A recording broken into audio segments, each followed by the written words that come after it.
ভালোবাসায় পড়ে ছেলে পুলে বিবি বাচ্চাদের মোহাব্বতে পড়ে অনন্তকালের কথা কবরের কথা ভুলে যেও না। ও ছেলেরা বাচ্চারা, কবর হলো প্রথম মঞ্জিল।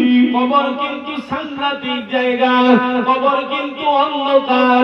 ও ছেলেরা মেয়েরা, ও বালিয়া গ্রামের বাবাজিরা মায়েরা, বুকে হাত দিয়ে ফিকির করে বলেন তো দেখি, অন্ধকার আমাদের কাউকে ভালো লাগে না দুনিয়ায়।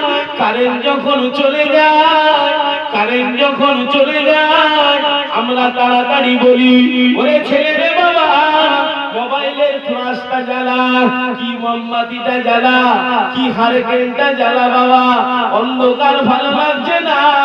ও ছেলেরা মেয়েরা, এবারে বলো তো দেখি, কবরে অন্ধকার, কবরে একা একা থাকতে হবে, কে আপনার আমার কবরে আলো জ্বালাবে?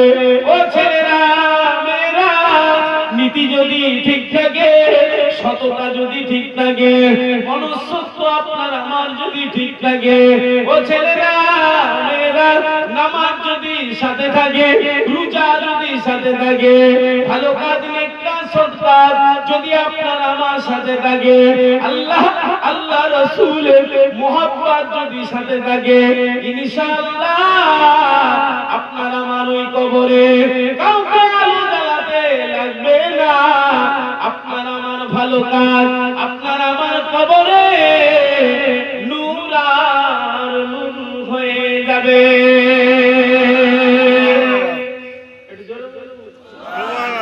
বলেন আলহামদুলিল্লাহ। আসুন বিবি ছেলের মোহাব্বতে কবরের কথা ভুলে যাবে।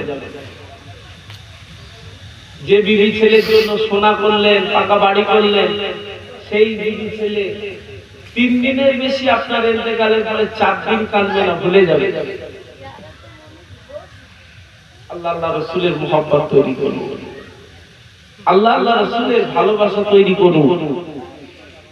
উপকার করতে পারেন না ভিন্ন জিনিস, আপনি দূরে যান, আপনার দ্বারাই ক্ষতি কারণ হয়ে যায়, আল্লাহকে জবাবদিহি করতে হবে। কথা ঠিক না? ঠিক না ভুল বল? ঠিক। আপনার দ্বারাই আমি করছি আব্বাস, আমার উপকার হোক বা নাই হোক, আপনার দ্বারাই আমার ক্ষতি না হয়ে যায়। কেন? একটা হলো বান্দার হক, একটা হচ্ছে আল্লাহর হক। বান্দার হক যদি নষ্ট করে, বান্দা যদি না আপনাকে ক্ষমা করে, জবাব কাকে দিতে হবে? আল্লাহর হক নষ্ট করেছে, আল্লাহ গফুরুর রহিম আপনাকে ক্ষমা করে দিয়েছে, ভিন্ন জিনিস। কিন্তু